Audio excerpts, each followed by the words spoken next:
That's the final word, and we have with us today someone who I'm not sure if he's the most frequent guest of the podcast, but he'd have to be on the podium, have to be in the top three. Vithushan Ehantharajah, welcome back. You've had a very busy weekend, both at Lords. You were all over the television doing the Sky Cricket journalist panel, yourself, Athers and Nasser talking before play on Saturday, which went ever so well. So you were all over social media, and then you couldn't come on Sunday because you got contact traced out of the press box. I know, you make it sound like I flew too close to the sun. It did feel a little bit like that, yeah.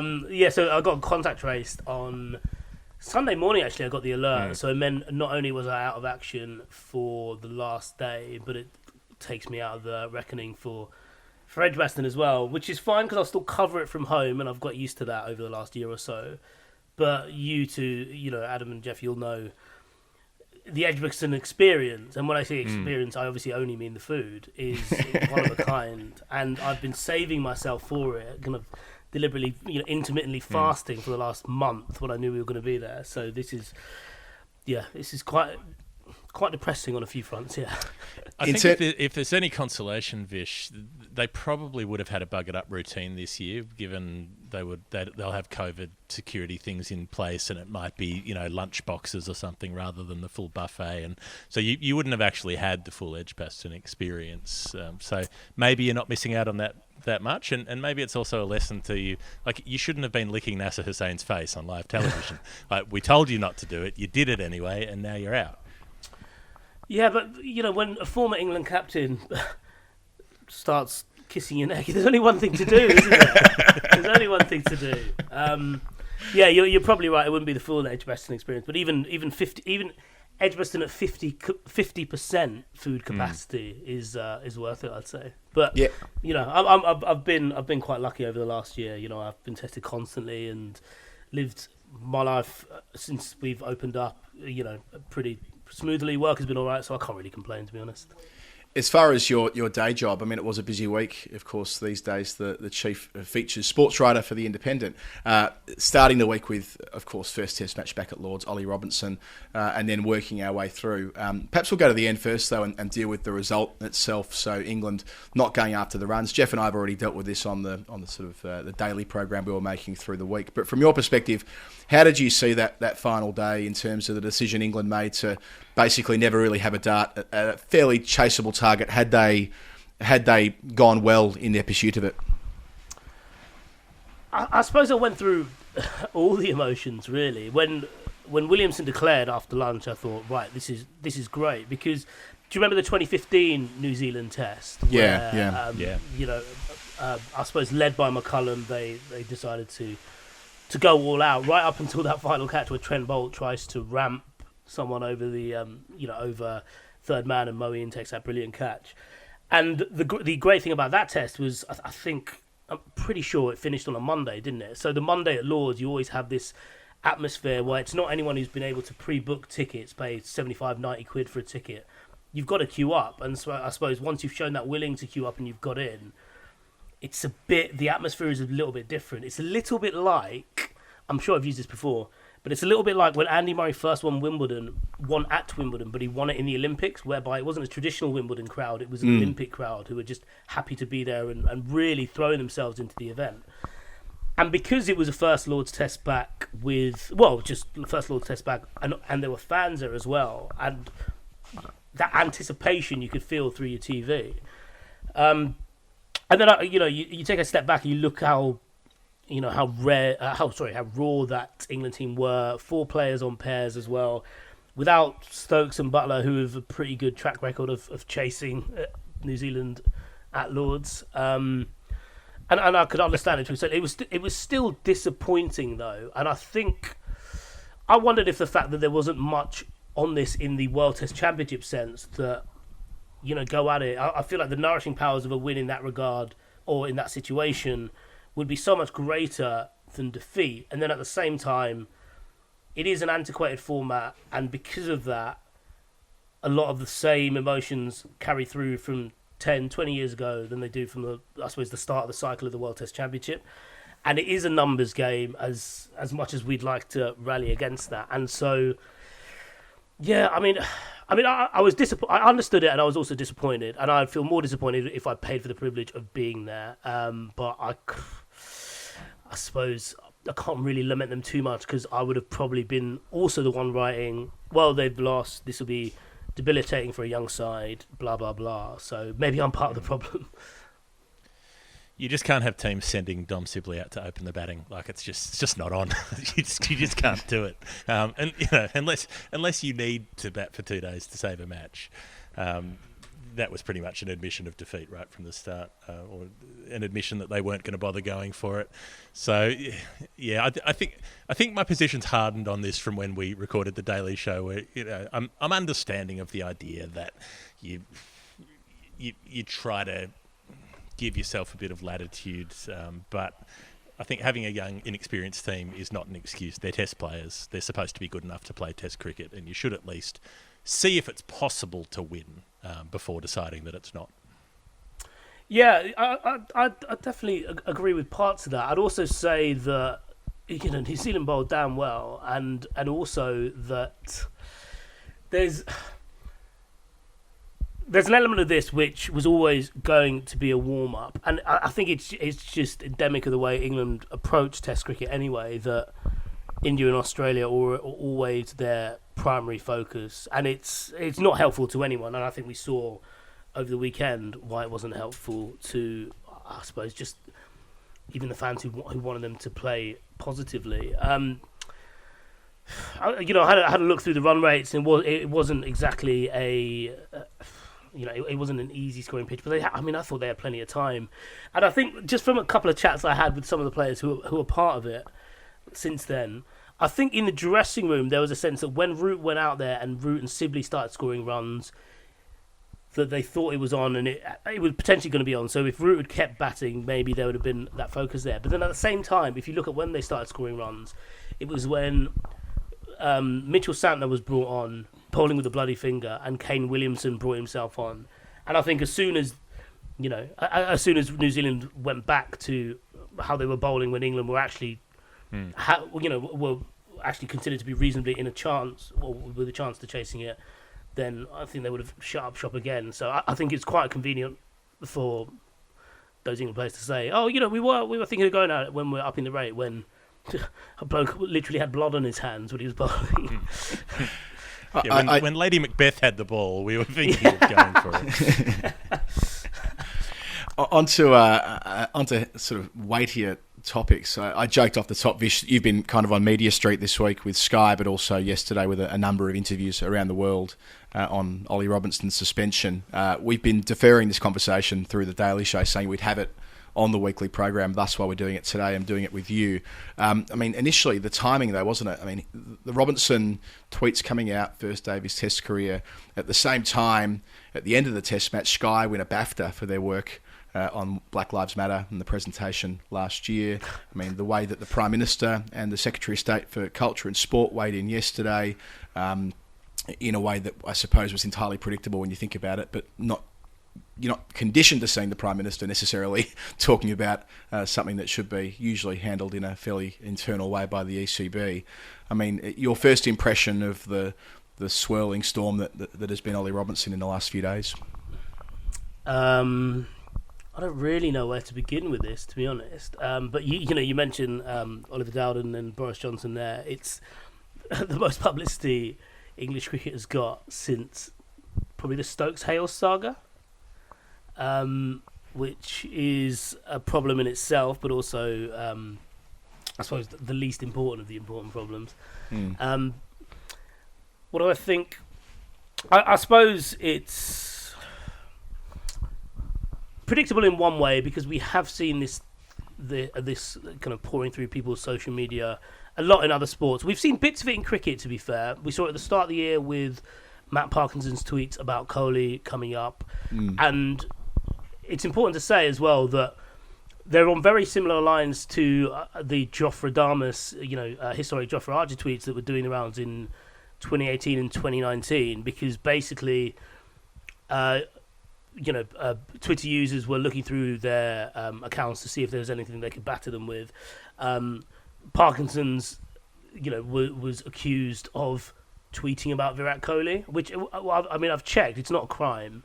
You are still allowed to do that. I'd also say it's, you know, he, for a young lad, it's a good grift because tweeting about Kohli does good numbers, so good on him. He was on it from the start. And then, you know, the Jofra stuff, people were genuinely looking for dirt on him, and what they found was a kid who just loved watching cricket. And this was obviously the other side of that spectrum, where there were these tweets which were abhorrent, and, you know, it starts with England making a really contrived show of unity because they felt uncomfortable taking the knee for the couple of weeks that they did it last year, and then ended up having to row back dramatically when those tweets had to be addressed at the end of that same day, on Wednesday, day one. And obviously he comes back out. I appreciate the fact that there was no, you know, that pulling him out of the game wouldn't necessarily have been helpful to him. And I thought what was really heartening was Joe Root, who has talked about this a lot over the last year, not least because of what we've seen over the last year, and who definitely doesn't feel comfortable talking about it, because, you know, you can tell from his body language that he finds it quite awkward, but nevertheless does talk about it. And the question was put to him whether England should do better vetting on social media for their players they call up. And his response was that, well, that's not the issue here. The issue is that they were tweeted in the first place. That is on us. That is on us as a sport, as a culture that we allow to thrive and at the same time fester, I think, at those levels. And I think we're seeing it with, you know, there's reports of another player who was young at the time, younger than Robinson at the time anyway, tweeting things that he shouldn't have been tweeting. And there's a broader picture here than pressing delete, I suppose. Yeah. Yeah. The just destroying the evidence of something is not actually a resolution. Yeah, and the you know, I said this on Sky, and I said this on my prance down Media Street yesterday, but. Yeah, sure. That, you know, and that might be an agent's job to like cover up his athlete's track. We've seen a lot of that in sport throughout history. But and I totally understand the considerations of his age, which I want to believe, and I implicitly hope 100% that he has changed, and I hope that's what we find out from this investigation, actually, that he has changed completely. Otherwise, it's a bit for nothing, to my mind. And then at the same time, there's a lot of sympathy here. There's a lot of people angrily fighting his corner who, you know, don't know him at all. And all I would say to those people is, those views you tweet when you're 18, 17, 16, 15 are done with ignorance. But I would say, as someone who has been on the other side of those comments, as a 16, 17, 18, 19-year-old, even now, but certainly then, they are socially debilitating, and they really push you out of places that you want to be. And considering what we've known about cricket and what's been revealed to us about cricket over the last year specifically, I would say, if you're going to fight Robinson's corner, please at least have a consideration for those people you don't know, those people who don't end up playing Test cricket, who don't end up being quite good at Test cricket because they might have felt that perhaps this isn't the sport for me. And it feels like whenever this... Sorry, you go first, Geoff. And maybe that time at 17, 18 is more important than some other times in your life in terms of the influence that that kind of speech can have. I thought it was interesting that, Robinson, he didn't know about this during the day while he was playing when the story was first coming out. He was reading a statement within half an hour of getting off the field, so obviously he didn't write the statement himself. It was prepared for him to walk into a press conference and do it. The statement was pretty good in that it wasn't a sort of evasive, if you were offended. It did seem a more legitimate apology. What he actually thinks of it, I don't know. But the one thing that wasn't right with it, and this is something that comes up time and again, is the depiction of racism as something that you are rather than something that you do, right? Like, so he comes out and says, this is not me, this is not who I am, I'm not a racist, I'm not a sexist. And this is what always is the problem with approaching discrimination from the people who perform it, is that they treat it as a matter of identity. I don't identify myself as a person who has these ideas, and nobody is a racist, aside from maybe a few YouTubers who sort of get up in the morning and think today's a great day to do a racism. That's who I am. That's what I do. But it's about your actions. You can be you can be as tolerant as you like, but you will still do racist things. You will still say racist things and think racist things. It will happen. But it's a matter of how aware of it you are and how much you can try to control that or become more aware of it, and head off those sort of impulses before they're able to translate into actions. But fundamentally, racism only exists in the doing. It doesn't actually matter what you think.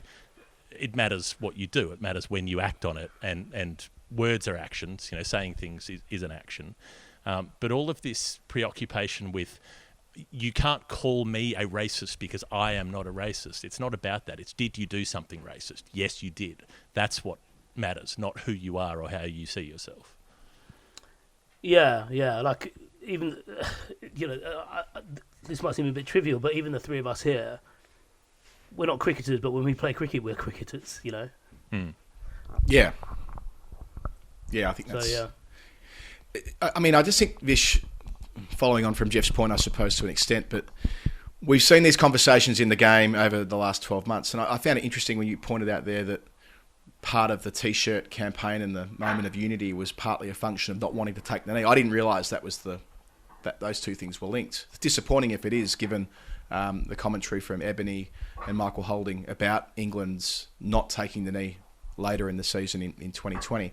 But just generally, whenever these conversations come up, the Rafiq tribunal case that's coming up in the middle of June, you can already almost tell how people will run to either corner, how balkanised the debate will be. We saw Michael Atherton, or we read Michael Atherton writing about this in the Times this morning, not specifically about that, but about the idea that, it's such a polarised world that it's as though some members of the community are like, well, okay, we have to have this Robinson guy's back, because otherwise it'll be woke, cancel culture, virtue signalling and all the rest, and thus we must line up this way in the culture war. And I'm sure that's what the Prime Minister was up to yesterday, no question. And then even Michael Henderson yesterday, the piece that was written as a criticism of the Wisden Almanac this year, of course he's going to write that piece. And you can, you know what I'm trying to say? People fall, they fall on, they play their role. It's performative to the extent to which everybody knows the role they play in this culture war, and an incident like the Robinson affair, Farrago, rears its head, and people just run to those corners, and the willingness to listen and show some nuance and some balance, it's desperately frustrating.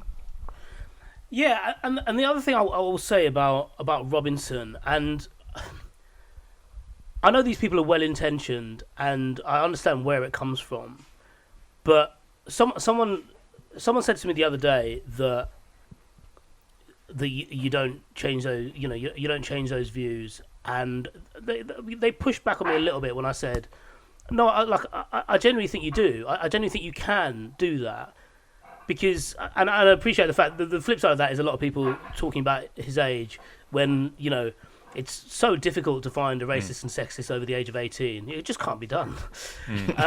But the one thing I will say is I categorically, I believe in that statement he put out on Wednesday night. I categorically want the investigation to find that he is not racist. And I can say this from an entirely selfish point of view, that my life is fundamentally easier knowing that there is one less racist in the world. Yeah. It's just a matter of fact, yeah. A woman's life will be fundamentally a lot easier if she knew there was one fewer sexist. And similarly with anyone of the LGBTQ community, knowing that there was someone who didn't look upon their livelihoods as, second rate. So... yeah, I find myself in a strange position, really, because you see those tweets and you know how abhorrent they are and you know the power that they have, but you've got to believe that this guy can change. You've got to believe that anyone can change from that age in particular. So, Colo, I was actually going to ask you about this on here, about the cultural element of it, because we can pretty much write everyone's everyone's tweets. Yeah, I know, right? As in the reaction tweets, yeah. Yeah, I agree. Just backing over that previous point, had someone drafted this as a fictional event a week ago, we could have sat down and probably written the position that everybody will take, and we would have been 80% close to the pin, I reckon. Yeah. And that's just, I don't know, it's debilitating to see how the conversation in the broader public debate washes through cricket as well. We sort of hope that it won't, but it clearly does. Like you say, yesterday, I mean, we know exactly what the Prime Minister's doing yesterday. Everybody knows exactly what he was doing yesterday. There's no ambiguity around it. He's servicing his base. He knows that's what they want to hear. Whether he believes it or not, we've seen over a long period of time, Johnson doesn't necessarily say what he believes and thinks. He says what will serve his purpose best, and that served his purpose best yesterday to amplify what was already said by the Secretary of State, and here we are with it being a genuine big news story, as you say, one of the bigger cricketing news stories. Meanwhile, the investigation plays out behind closed doors.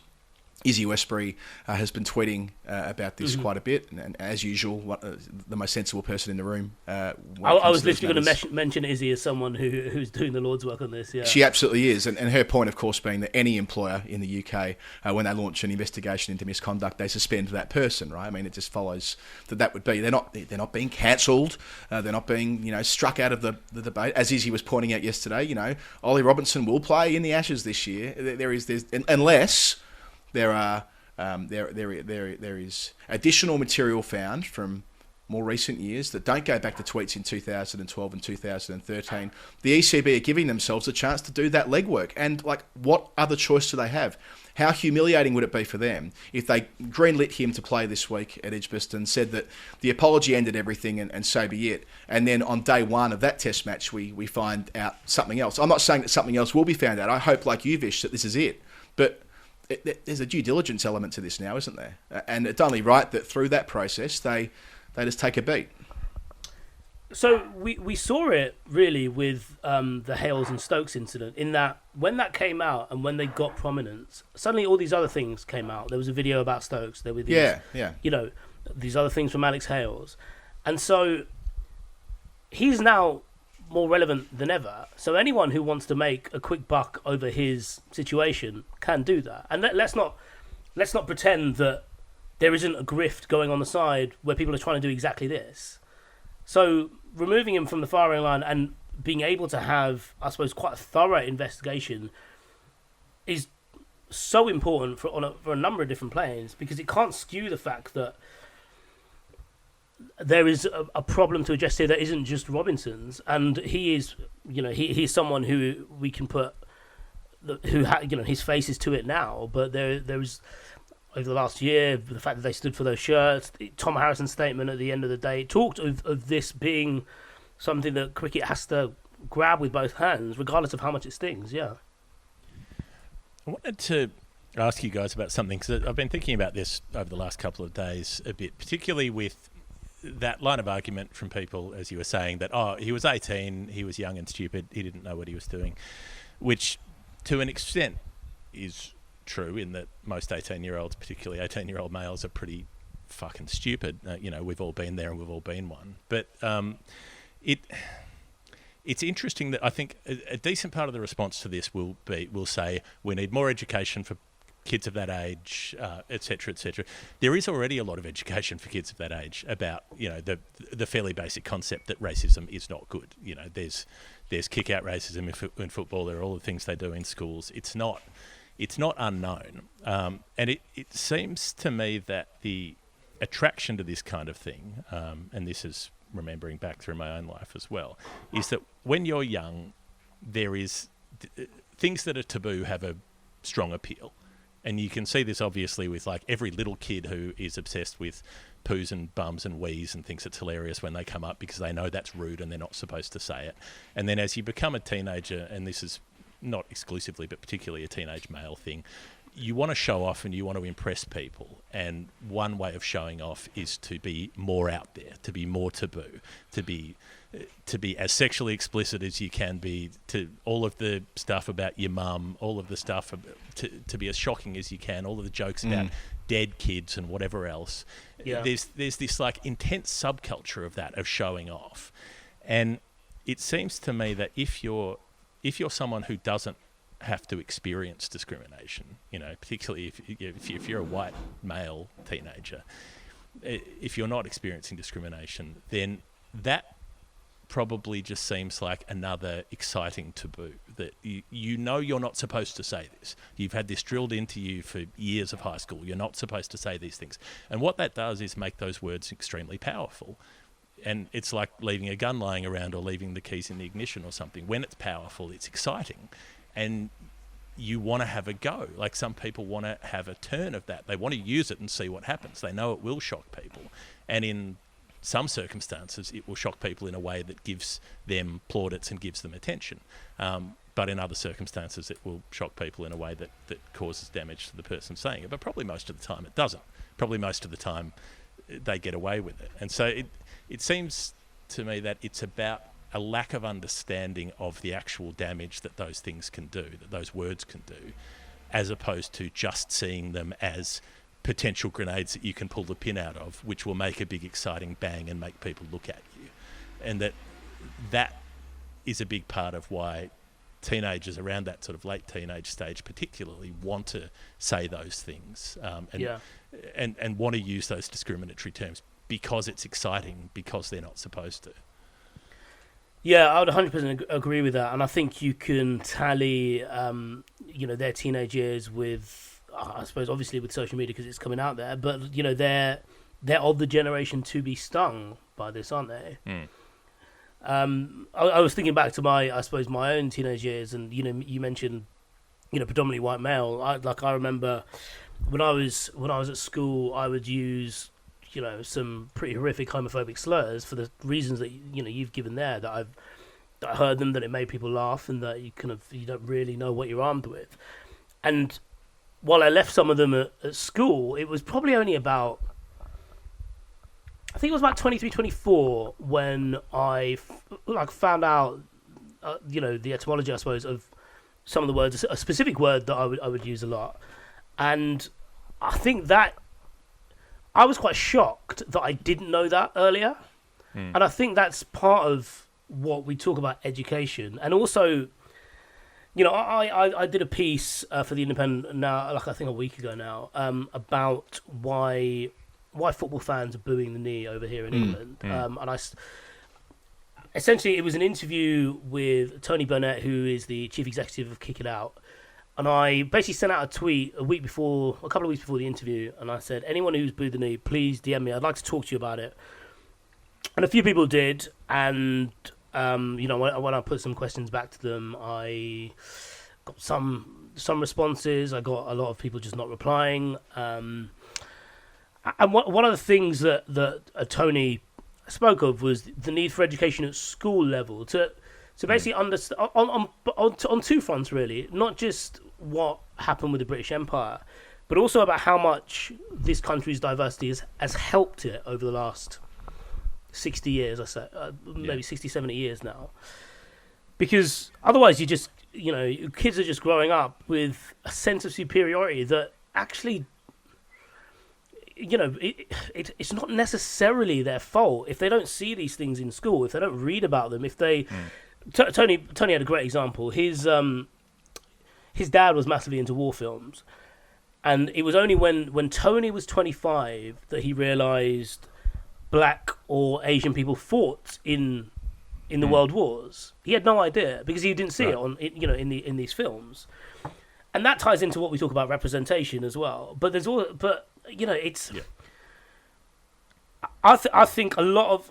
I don't want to speak for the three of us in here, so I'll speak just for me. I think a lot of things that helped me develop an understanding was the fact that my parents came over as a result of a civil war that was ultimately, that match was lit, when the empire left Sri Lanka, and it created this situation where, it was rife for this kind of bloody civil war. My parents came over here, and they were lucky enough to eventually get good jobs. And by growing up in London, I was naturally in quite a diverse area. And even when I went to private school, I ended up having a lot of diverse, really close friends. And therefore, I learned my own way about all these different rights and wrongs. If you're growing up in an area that isn't particularly diverse, even not just culturally but socially diverse, you're not going to know of any of these things really, and you're going to be, it's why Oliver Dowden tweeted what he did and Boris Johnson backed him up. It's because they know that there are people out there who aren't particularly hot on some of these issues, who just feel like they're being victimised, when really it's not about, it's basically about protecting the original victims, not trying to throw, other people in the line of fire. That there are people who don't understand what's happening, and that you can, because they haven't experienced it, and you can have all the education that you want, but it doesn't make a difference until you develop empathy, until you actually understand why something hurts. But you can be told not to do it, but that doesn't mean you understand why it matters not to do it. Exactly, yeah, and that is the key difference with education, because that's not education, that's warning someone. When people are talking about vetting, it's like that's not the, don't just delete the tweets. Just understand why it's wrong, just I don't know, go a bit deeper, I suppose. Yeah. I mentioned before, Vish, that the Azim Rafiq case is in front of the Employment Tribunal next week.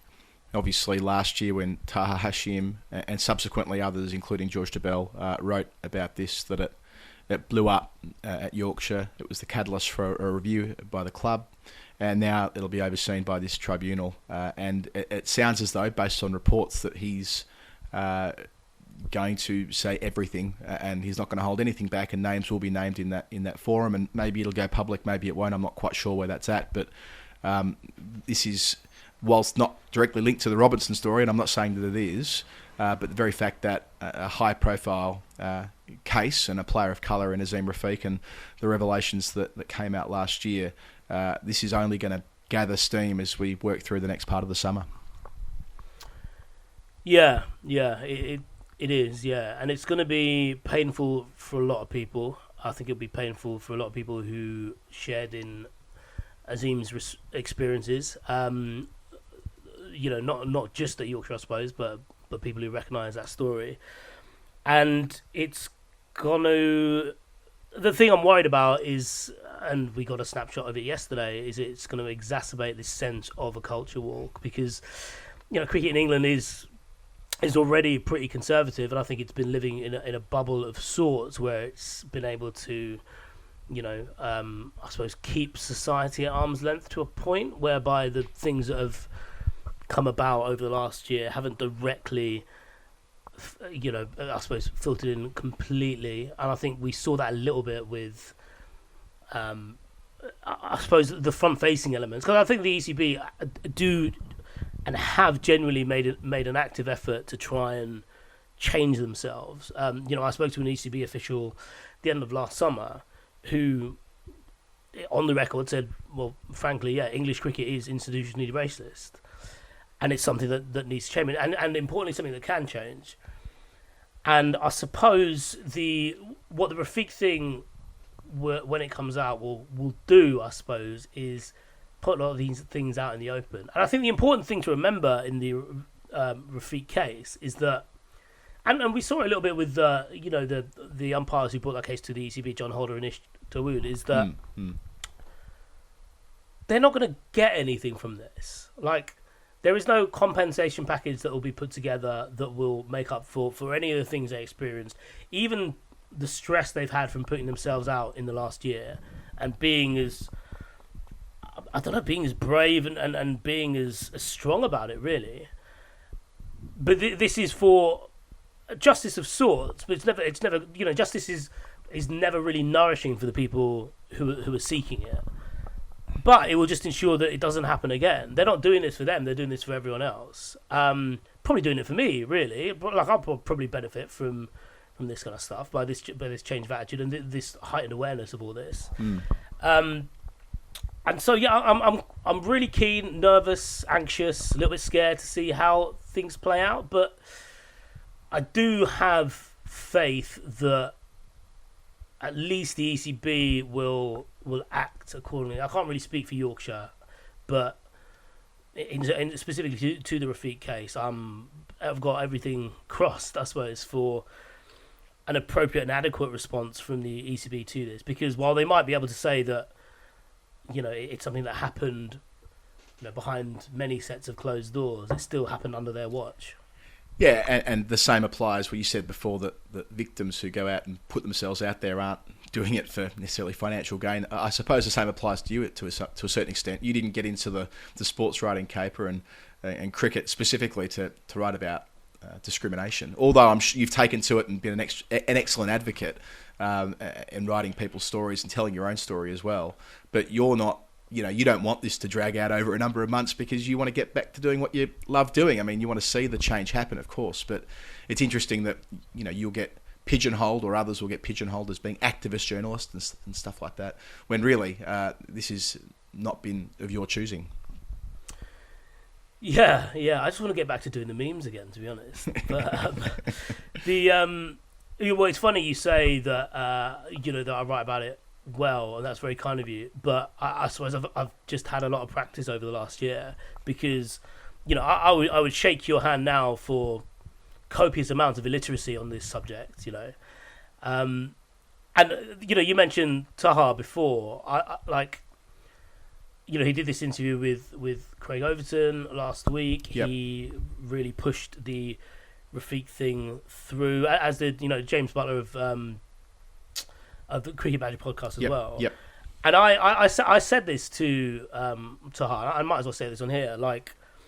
I find people like him very inspiring. I'm probably over 10 years older than him, but he's of a generation who, he's braver than I am. He is stronger than I am, and he is a lot more confident than I was at his age. And without people like him, really, just in the same way that without people like Ebony and Michael Holding using their platforms to do things, without people like Taha, who is happy to just come in and grab this kind of stuff, it's it's given me personally a bit of a lift, because you can be pigeonholed a little bit. It's funny. I've been speaking to Dean Wilson about this, who did a really good segment with Izzy on TMS on Sunday, I think. And Andrew Wu, who's a prominent Australian journalist, messaged me when the Ollie Robinson stuff was coming up, and I do need to get back to him, actually. Andrew, if you're listening, I'm sorry, I have seen those messages. I do want to get back to you. But it did feel a little bit like Avengers Assemble. It felt a bit like, right, okay, cricket writers of colour, right, this is where we come into play. Because my phone was going off yesterday, and I think it might have been because Dean had the day off. But the but CWC acronym is changing its meaning. But these are the stories that they're not nice to do, but you have to do them, and I think we have a responsibility for people to do them. As much as we all got into this to write about cricket, I think very quickly when we got into cricket, we realised it's not so much an escape; it is about also holding it to account as well, really. And both of you have done that superbly, and you continue to do it superbly, especially on this platform, and in your commentary and your writing as well. So it's as much about us as it is about you guys, I suppose. Yeah. Yeah, it really does. It does seem unfair that it falls to you. It seems it's like, oh, okay, we have a race story now. Now this is your responsibility. Now you have to come in and talk about this. Yeah. But I suppose I was quite nervous before I did that Sky bit, because obviously it was my first time. I sat next to two of my heroes. NASA was my hero growing up. And the thing I spoke to my partner about this, and she's just an incredible woman anyway, but she really kind of assured me that I'd do well. But my one thought was, you very rarely get a chance to speak about this on that kind of platform. And I was really worried about saying the wrong thing, but saying something out of turn, because camera. You two are experienced with this, but when a camera goes on you, and it ramps things up a bit. And the comments on social media afterwards were beautiful, and I really it really made me feel good about doing it. I'm really glad I did it. But there is that sense of like, God, if I don't do this well, then they might not do this again, or even if this is boring, they might not do this again. And I suppose the opportunity is like something you're always grateful for, but you do feel like sometimes you're playing the ball for someone else. You're almost like, right, we've got 4, 5, and 6 in there. I've got to stay in and make a decent chip of this. Otherwise, they're going to be screwed as well.